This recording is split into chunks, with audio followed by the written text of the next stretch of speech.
I don't remember the pieces of my childhood.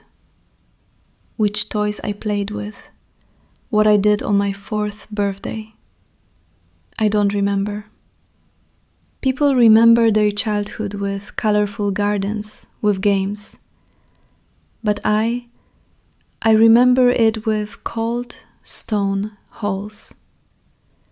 A courtroom I was in at the age of 4. I remember it in every detail. Cold stone corridors, those blinding flashes exploding in my face, and my mother's face.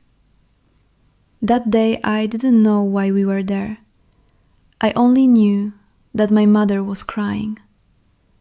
There were many people in that corridor. Journalists, strangers, men in suits. Everyone might remember my mother crying. But the one who was really crying was me. Silently from within, where no one could hear. Because I was scared. And looking back today, I understand this. I think the place where my childhood ended was the corridor of that cold building. I was born into a wealthy family. To an outside eye, everything was perfect. We had a big house, cars that made people turn and look. We had means. But there was something missing in that house that money couldn't buy. Children feel love before they learn to count money. Money has no warmth. Money has no tenderness. And what was missing in our house was exactly that. One morning I was carefully dressed. We got in the car. Along the way the adults barely spoke. 4-year-old me just wondered. Where were we going? Why was everyone so tense? And why wasn't anyone telling me anything? When we entered the building, I was in my uncle's arms. Flashes were going off. Voices were mixing together. And I, from fear, was instinctively sucking my finger. My eyes kept going to my mother. She was crying, non-stop. I looked at my father. I couldn't read anything on his face. My mother's tears and my father's silence both stayed with me. That day I didn't understand why my mother was crying. But years later, looking back, the only one who left that courtroom wasn't my mother. My childhood stayed in that room that day. The verdict was announced. I didn't understand what was said. But when I looked at my mother's face, I felt that this was not a good thing. She came to my side. She took me in her arms, as if she didn't want to let me go, as if she was trying to stop time. I didn't want to let her go either. Then she turned to my grandmother and said those words. I entrust my child to you, Mother. Some words don't grow heavy the day they are spoken. They grow heavier as they are lived. That night, I slept in my grandmother's arms. After all the chaos of that courtroom, she didn't let me leave her side. Darling, don't suck your finger, it will grow big. But I couldn't stop myself, not that night.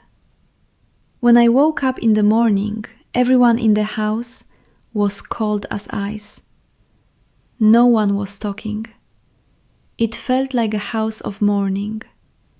Then my uncles, my aunts came one by one. They were whispering. At one point someone said, "The one it happened to was the child. Poor little thing." What did that even mean? Why were they saying that? What did something the adults did have to do with my misfortune? Time passed. The part of my life until school was filled with crying. with wanting my mother. Every time my grandmother would distract me, win me over, make me forget. My mother never called, but my grandmother was there. She loved me so much, held me so close. She protected me from everyone, from everything, even from my father. I spent half my life at the summer house by the sea with her. The cookies she put in my mouth while I rolled in the sand. I still remember them. While building sandcastles. Yours are beautiful, mine are all crooked. She would say. She was the only one who made me feel like the most special person in the world. If she had been my real mother, this is exactly what it would have been like. She is the only person I can say this sincerely about. The only reason she cared for me so warmly despite her age was the beauty of her heart and her compassion. But life was very determined about never being complete for me.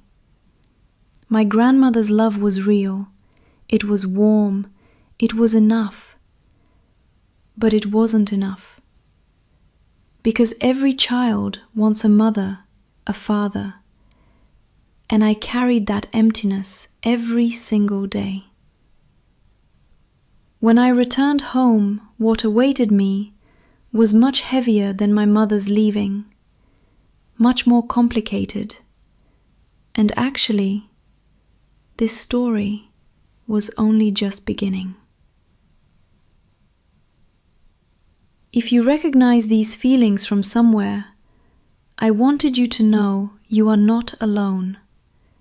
This story continues, and you are a part of this journey.